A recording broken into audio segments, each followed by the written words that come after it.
Coming at you from Scratch Wolf Studio. It's that time again to rage across the internet. It's your very favorite Werewolf the Apocalypse podcast. And here we are. It's me and Tommy back again for part 2 of the Wherever Gaia Takes Us interlude. Picking up where we left off. Walks with Anubis. Currently in the process of his Rite of Passage. Or rather, flashing back to his Rite of Passage. Fun stuff. Right? Let's see how the rest of that happens. What do you say? Let's do it. All right, here we go. I didn't catch your name.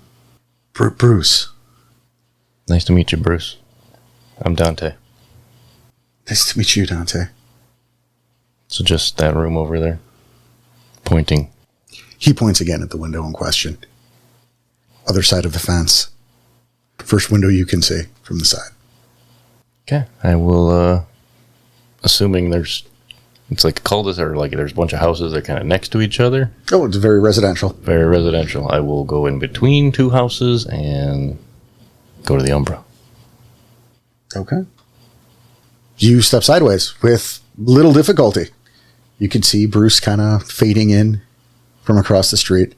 It's a standard fare, as you would expect from the suburbs of the Umbra. You have little foundations, mostly, from some of what look like to be the newer houses. But if nothing else, they're little boxes. I will step on to about where his room is and step back. All right. With relative ease. Yeah, you make your way past where the lack of fence into the yard. It all looks almost like AstroTurf. All of the grass in complete uniformity. You walk your way to the flimsy looking facade, the flimsy walls, which might as well be made of cardboard by the look of them. Holes where windows should be. You make your way to the side and stretching up to try to look in. It seems clear, so you hoist yourself up inside. Trying not to break the cardboard wall. Make it into the room and come back into the room. All right. Once again, you step back into the room and take in your surroundings. It's a average-sized bedroom. The walls are bright pink. So rainbow painted on the side with a couple of ponies. All customed out. I mean, obviously, this wasn't a standard paint job. You could see the rainbow bright comforter on top of the white and brass bed frame. Lots of dolls and, Barbies and stuffed animals festooned around the floor. It's everywhere. There's a bunch of clothes strewn about as well. All of which perfectly acceptable for what might be a 5 or 6 year old girl. Yeah, wrong room. I'm getting that. Or they already moved his stuff out. Well, this fucking sucks. Door open or closed in the room? It's halvesies. I will take a peek out. Not like opening the door, but peering through and listening. Seeing if people are home. You can hear the TV in the living room. Sound of running water, probably from the kitchen. They're watching Jeopardy. The price is wrong. I know. Okay. I know. I just wanted to put it out there. Price is Right is better, but that's a daytime show. Peering out the door as best I can, quietly, to see where people are. Let's, Yeah, let's. Well, you're making me roll. Well, that's because you're breaking and entering. A little bit. How else am I going to get this damn thing? Can't go book, hand. Diary, hand.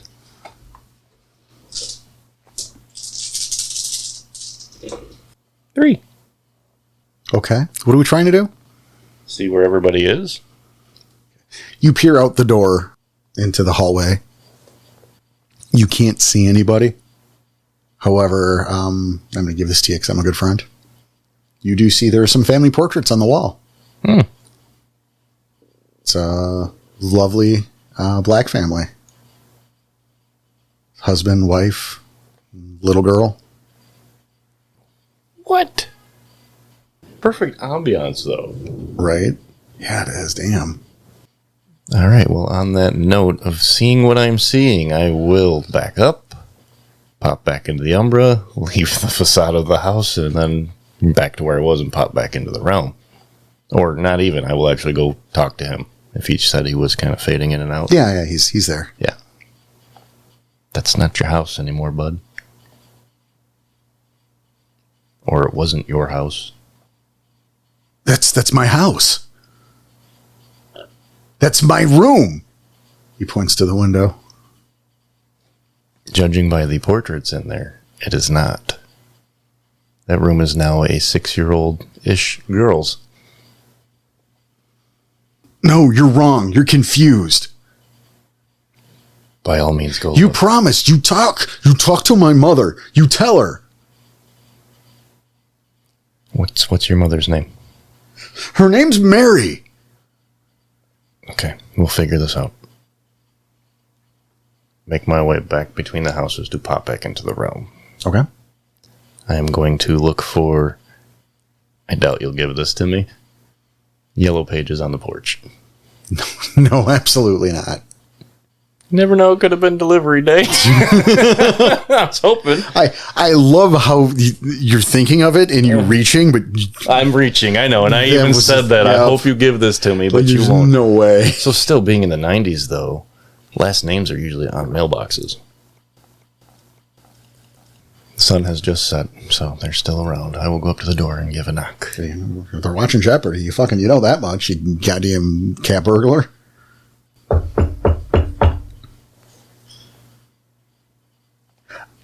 Few, minute or so passes. The door opens. It's a, well, you recognize him from the photos, frankly. It's a middle-aged black man. He's got about 5 or 10 extra pounds probably on him. He scratches the side of his face, a little stubble. Gives you a little bit of side-eye. Hello, son, can I help you? Evening, sir. I am looking for Mary McAllister. McAllister? Son, how do you know that family? I know their son, Bruce. You didn't hear? I did not. Well, if you knew their son, you know he passed some years ago. I didn't know that. I just came back into town not long ago. The man's expression softens. Son, I'm sorry. They passed about 5 years ago. The whole family? He rubs the back of his neck. He's very uncomfortable. Son, your friend had an accident, and he passed. And in the family, a few years later, they got in a car accident. I'm so sorry. Thank you. Thank you for letting me know. You're welcome. Do you need me to call anybody? No, I know my way home. I'm sorry, son. Thanks for your time. He nods softly. I walk away. He waits until you leave before he closes the door. I figured that's why I started walking away. Fucking awkward. Mm-hmm. You're making this difficult. Find my way back to Bruce if he's still poking around in the realm. You don't see him in the realm, but... Do the standard fare then. Mm-hmm. Find a nice quiet spot. Yep. Well? This is going to be hard to hear, bud. Your family also passed away. In a car accident. What? What are you talking about? exactly what I'm saying. Your parents are no longer alive. But I just saw them yesterday. Where? At home. Before I went to the playground. He touches his neck. Bruce, you're reliving your moment of when this happened, of when the accident happened. You've been gone for a few years. It wasn't just yesterday. No, but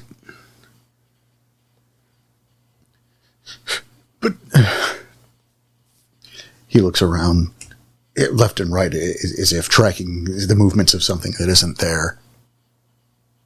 You can see his eyes well up with tears, but the tears themselves are black. They fall down his body, his face, which is growing increasingly pale. What do you mean they're gone? What do you mean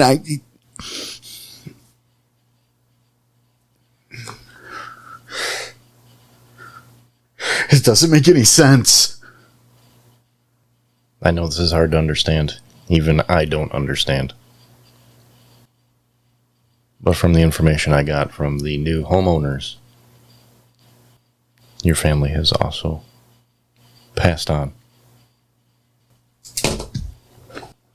How's or evens?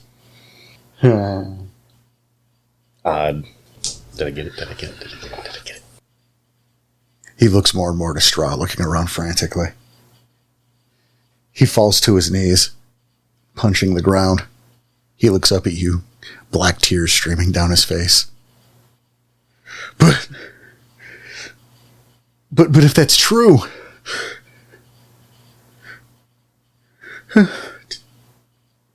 Do you think they read the journal? Do you think they saw it? They might not have. I don't know. The only way to really confirm this is, Bruce, you need to pass on fully. Dude. And you can see them again. Do you think they're waiting for me? I do. Do you think they would forgive me? Oh, 100% they would forgive you. They would just be happy for you to be in their arms again.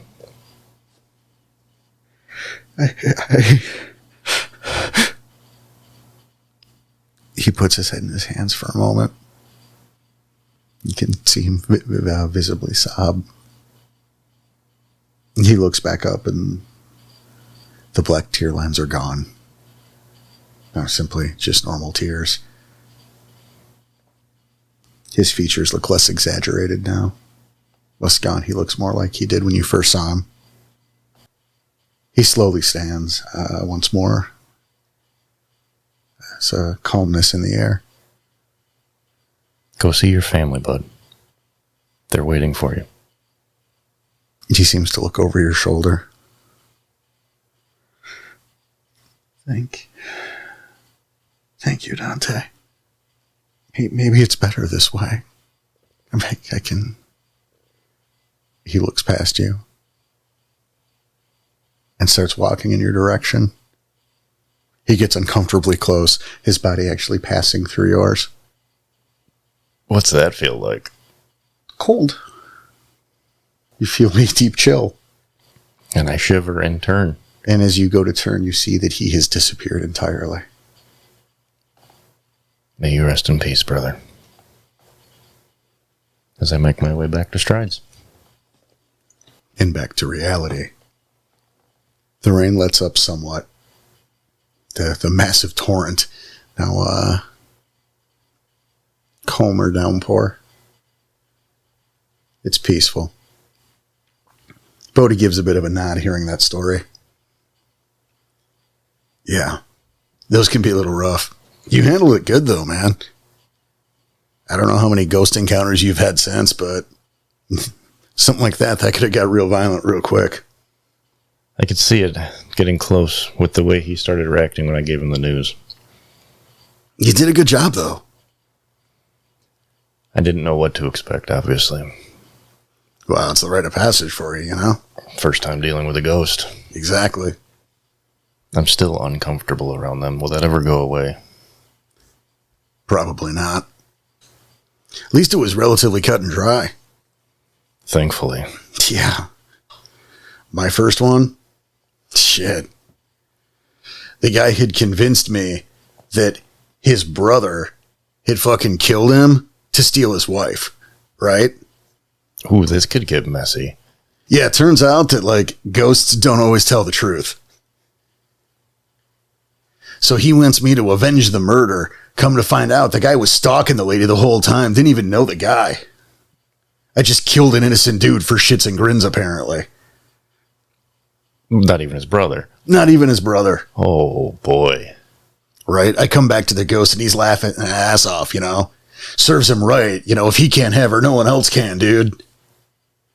I had to put the motherfucker down. Didn't do my homework. Still did what's right. Do what you gotta do. Still ended up killing an innocent dude. It wasn't my finest hour, but, you know. I mean, if he's stalking a lady, you think he's really innocent? How was I to know? It's true. But I mean, that's the lesson. You do your homework. that's true. But just like you, I took the ghost at face value. Yeah, luckily I didn't have one lying to me. He was just a child. Let's hope I never run into a child that's already wicked twisted like that. You never know, man. A lot of factors. Like how long they've been a ghost. Yep. It's a fucked up world out there. Yeah, it really is. Have you been out there? The Dark Umbra?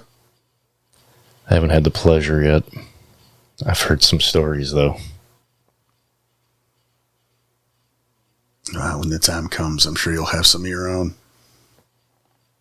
Still makes me nervous. It's not exactly a vacation spot. He looks down to his hand. You can see his thumb moving over a wedding ring. Kind of eye him curiously. His hand covers it once he notices you noticing. We'll save that for another time, maybe. I still don't get these ghosts, man. What's their purpose in all of this? You know, sometimes they just can't let go, you know? People have unfinished business. I know, but when I look at it in the eyes of the nation and everything, it's what's the purpose of this? What are these things doing to help Mother Gaia? Or the other way around? Sometimes things just are, man. I mean, I wish I had some answers for you. I wish I had some answers for me. We're not like the rest of them, Dante. No, we're cursed. You know, you're Far4 or Mia or your buddy Ricochet, Cassie, they can go ask their ancestors. They know what happens when they die. They know their spirits will return and be recycled. They know they can go to the tribal homelands, and we don't have any of that shit.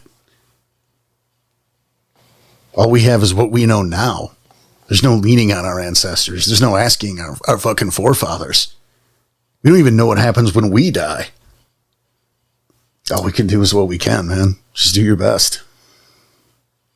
That's getting harder by the minute with the more knowledge you get. You're just getting started, little brother. Yeah, I keep hearing that. You give another 10 years. If I'm still alive, you look me in the eye and tell me what you're selling me today. If I'm still around in 10 years, praise Gaia. It's going to feel like an eternity. Yeah. You'll have the good times with the bad. Sometimes those memories are all you got. Hopefully we're doing good work and the people we meet, you know? That's the hope, isn't it, though? It really is. It's something my mentor always tried to beat into my head. Try to help. Do what you can. May not be here long, but make something of yourself. That's about right, man. Gaia's got a plan for all of us. Mia used to say that a lot when we first met. What made her stop? Yeah, time mostly. I got better. Us Striders, we are a little lost. He glances back down at the ring. Yeah, sometimes more than others. Yeah. Yeah. Being a little lost. That reminds me of a story way back. Not way back, but way back for Garu's time. See, way back. What are you, like 12? Yeah. Sure feels like it sometimes. Man, I may be 15, but fuck. I feel like I'm 30 sometimes. Be in the nation a while. But anyway, what you were saying, man? Yeah, being a little lost. My mentor took me on my first Rite of Passage. All started off well. We found the stone. He started doing the ritual. And we got jumped by spirals. Right when he opened the portal. Oh, shit. He took the blows and made me jump through. One of them spirals had freaking large horns. Speared him straight through. I just jumped and ran. And just kept running. Lost. Didn't understand what the hell I was seeing, hearing. All I did was run. Afraid they were on my tail. Next thing I know, I jumped through again. And smashed face first into another Strider. Man, if it wasn't for him, I'd probably still be lost in that damn ritual. Well, the night ends, man. I didn't know that at the time, though. Point. Thankfully, he guided me through the end of that. Set me on the right path, too. Ended up here after that. The vision started coming to me right after Ferelia. It's a tough break about your mentor, man. I've heard rumors, though. Former Striders who fell setting up ambushes at seasonal rites and things. Man, we got to do something about them. Can't even enact our frickin' seasonal rites. This place was out in, like, bumfuck nowhere, too. It's like, come on. Yeah, but, any Strider worth of salt is going to know where at least some of them are. It's probably someone who belonged to a local sept. Well, never know. Maybe he fought his way out of that. I like to hope. Yeah, it's always possible. So who was the guy? The one I bumped into? Yeah. You know of a man called Sekhmet Rainmaker? Really? That's kind of a big deal, man. So I'm told. Every time I mention his name, people go crazy. It's like he's a damn rock star. There have been a few stories, dude. I heard he once took out a Nexus crawler with a sandcastle. That's amazing. Oh, I may need to go visit him again and get that story. His pack, though. There's some good dudes. Yeah, you met the Silent Howl. That's fucking cool, man. I stayed at the Razorback a couple days till they booted me out. Place that they like to call quote-unquote home. Yeah, you got one up on me there. Hey, I met him. I didn't train with them. They would not train me. Something along the lines, I think his line was, I'm not here to babysit children. Something along those lines. Guy was a dick.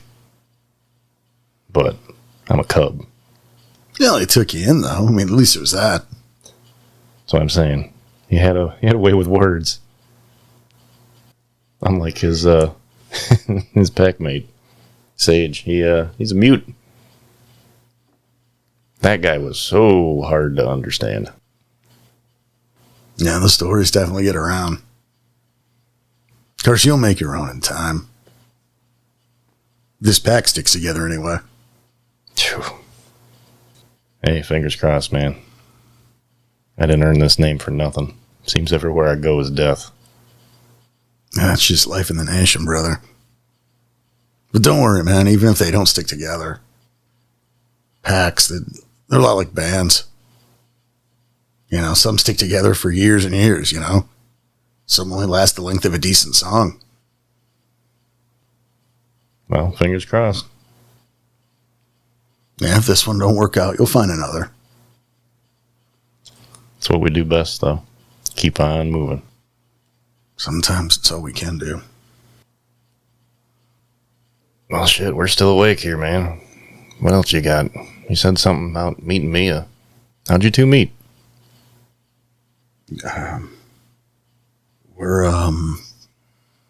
He looks off in the distance, staring at the rain. We're family. Kind of tilt my head at him, even though he's not looking. Family? Like, blood related? She's my sister-in-law. Whew. But it's about to get deep, maybe. I see you keep fidgeting with that ring. I'm assuming that was her sister. Jill. We met at on the coast. It's like we're the only two people in the world, you know?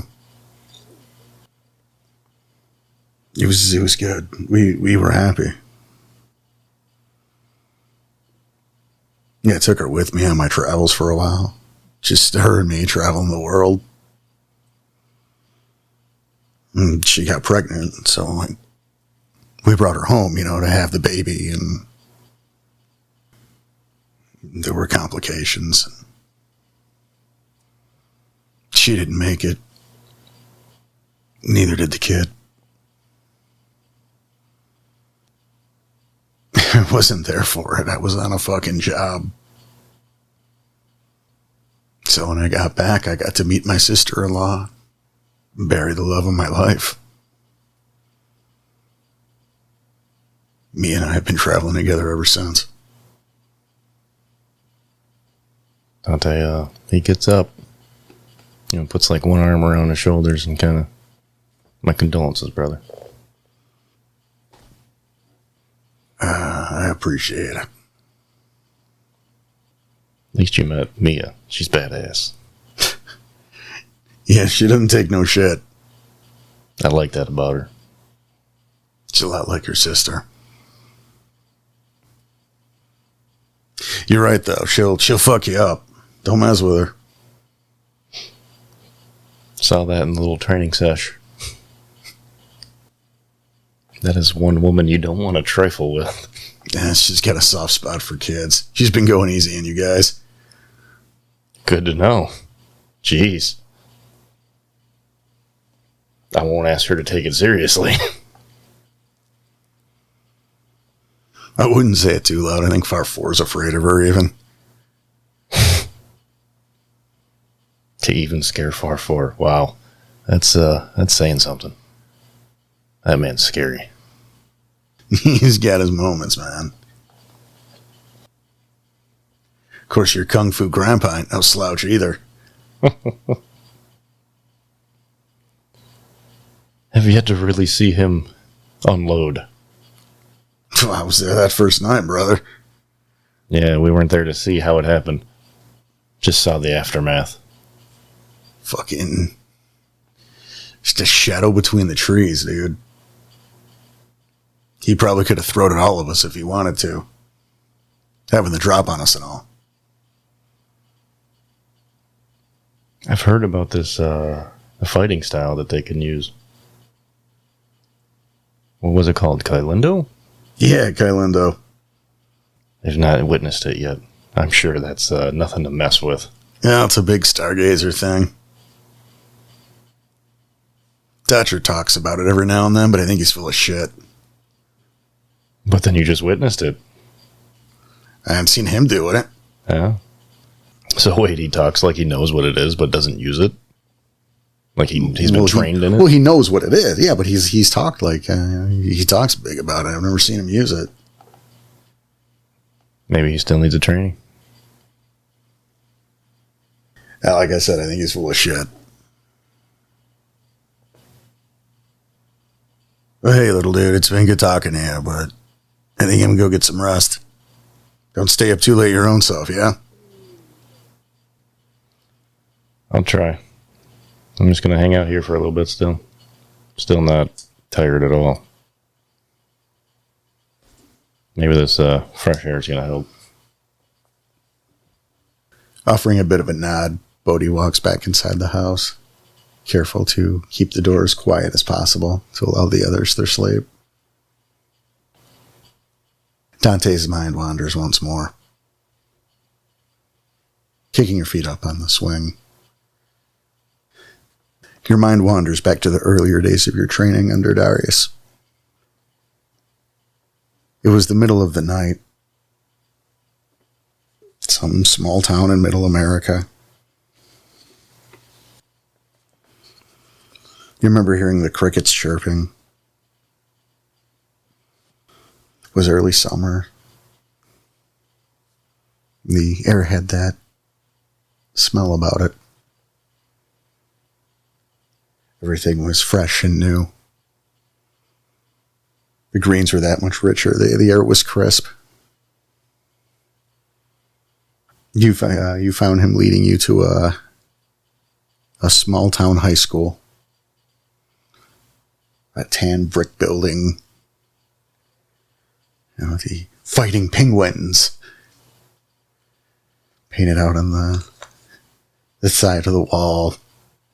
Anyway, a blue and white penguin with a bandana and sharp teeth under his bill for some reason.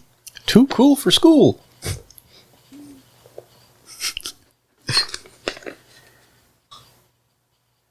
You remember him taking you along the side of the building, the parking lot, ending at a hill, and at the base of the hill, a track, plenty of bleachers.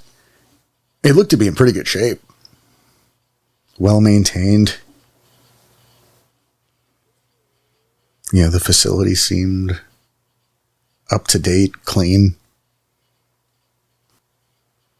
What are we doing here, boss? I'm gonna like this. I never like when you start with this. Am I singing some more Meatloaf lyrics?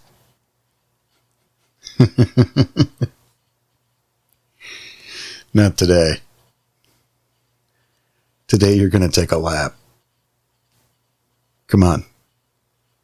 You got me running? Shoot, this should be easy. He moves out to the track and disappears into the umbra. Follow suit? I was going to say, you follow suit. Of course. And find that, again, the umbra is a very accurate reflection of the realm. The facilities are still there, although jetting a bit higher up than normal. The bleachers reaching higher, rather. You know, the track almost shines under the moonlight. Well, this is a sight. A lot of love here.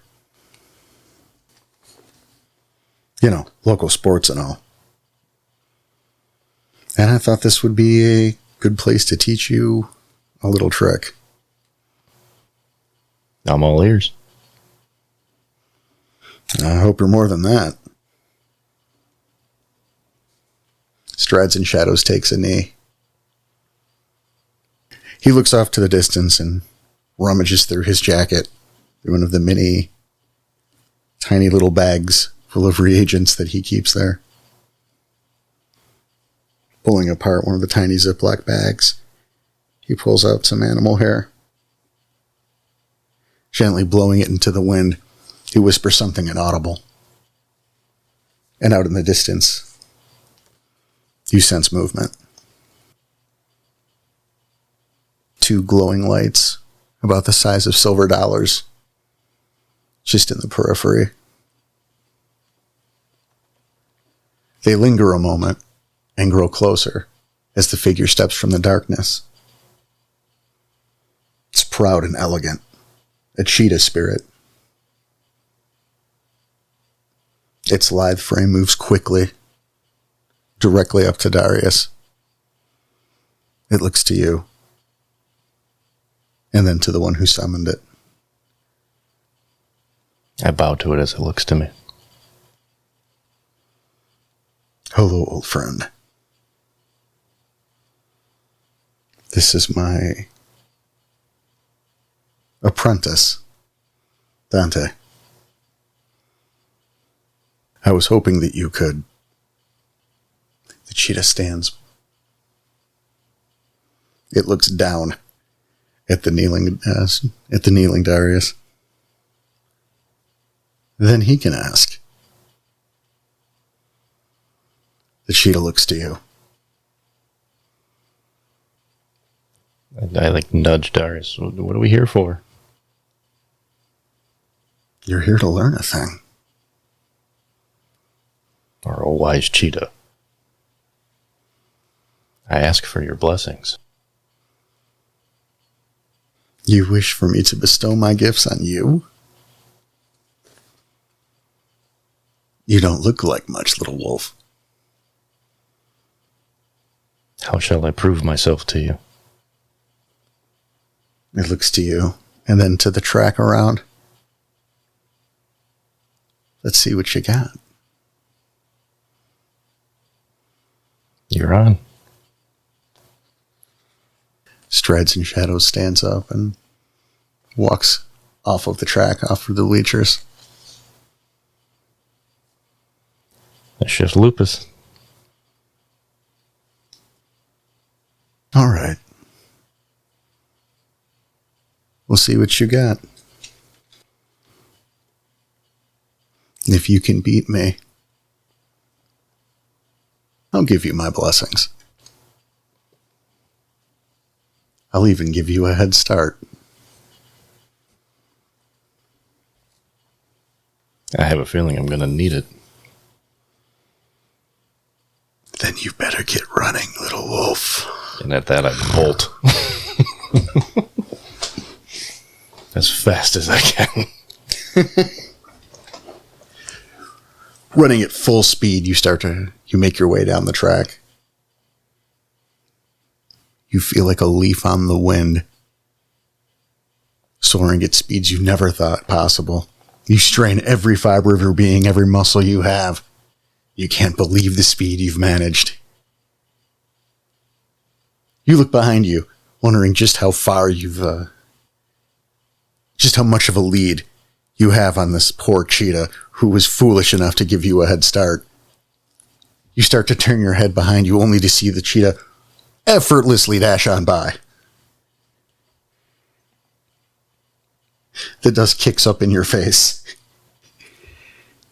as you see it take the following curve ahead of you.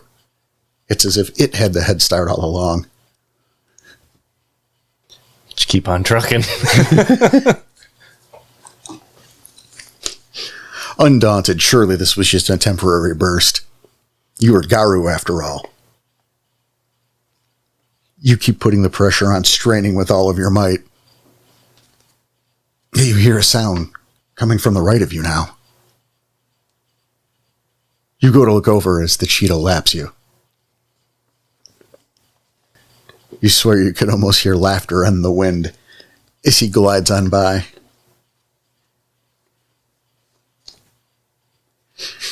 You feel the blood. The blood in your veins begin to boil.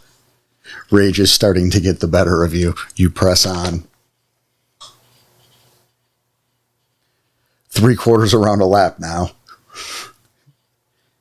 You hear a familiar sound over your left ear. The sounds of the paws start to slow. You see the cheetah gingerly jog beside you. Is this the best you can do?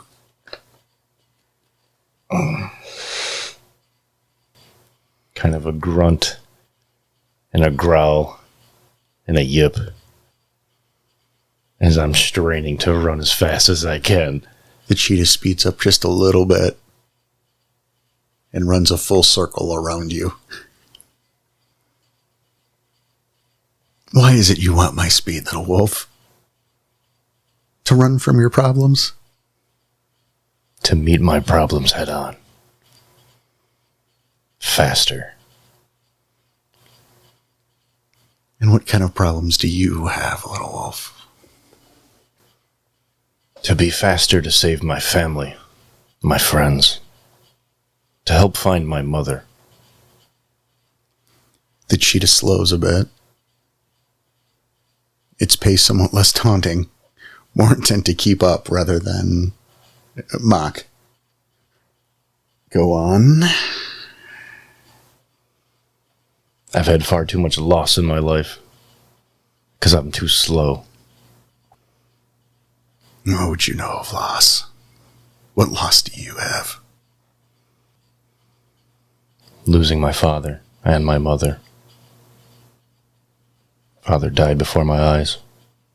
I was not quick enough to save him. My mother is lost. Cannot find. No matter how much I try to track, I cannot find her. I am too slow. And I don't want to be too slow. If ever me and Darius face danger.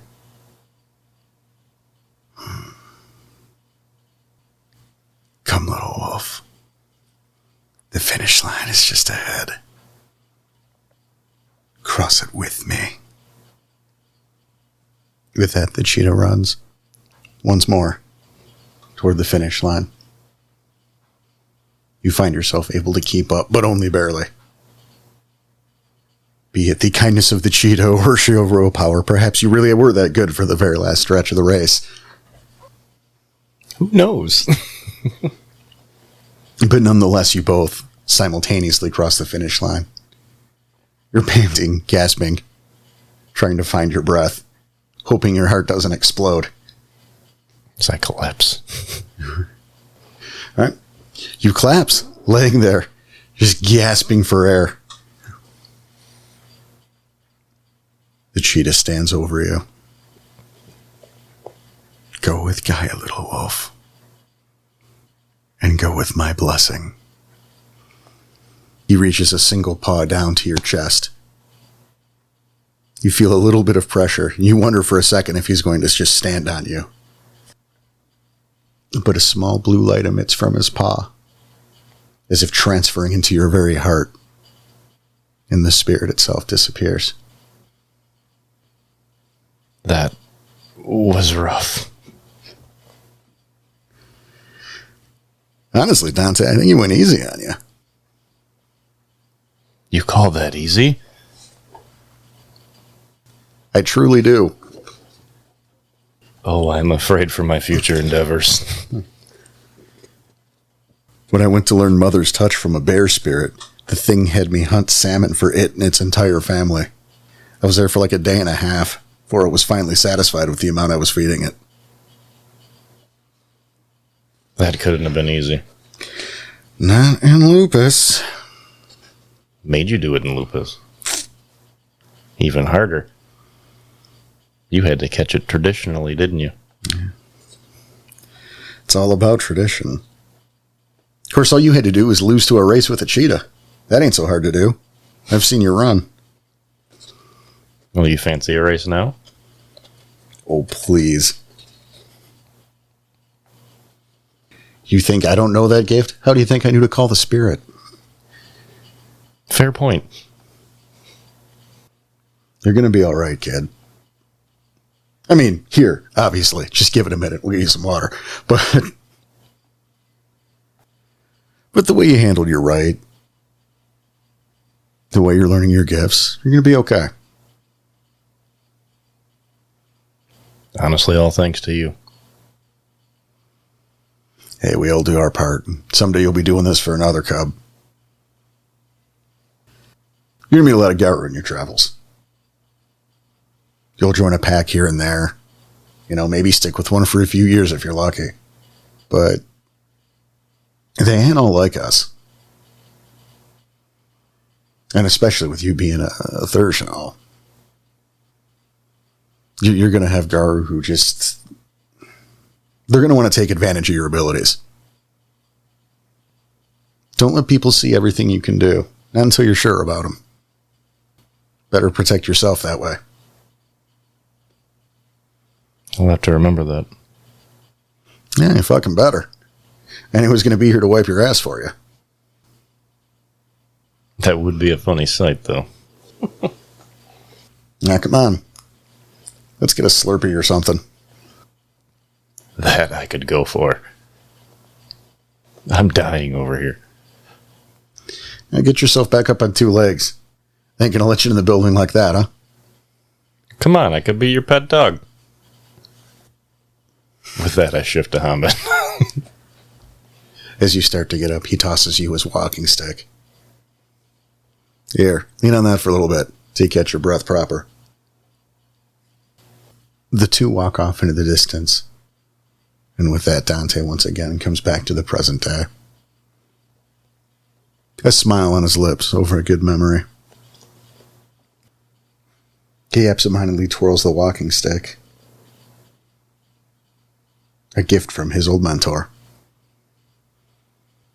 He never took this back. Miss that old man. Dante ponders and allows himself to lose to hope for just a moment that someday the curse will be broken and he'll be able to reunite with the spirit of his mentor once again. He smells softly at the memory and decides that it's time for he too to turn in for the evening, hopeful of better days ahead.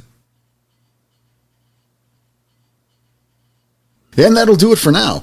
Make sure to tune in 2 weeks for the next chapter of Wherever Gaia Takes Us, and next week for the regular episode of Rage Across the Internet. If you like what we do, tell your friends, tell your family, tell everybody, and you can always jump onto our Ko-Fi to give us a little support that, oh, trust me, we desperately need. You can find that at ko-fi/Rage Across the Internet, and you can find us here, the same place you found us last week. So be sure to tune in and have some fun with us. You take it easy.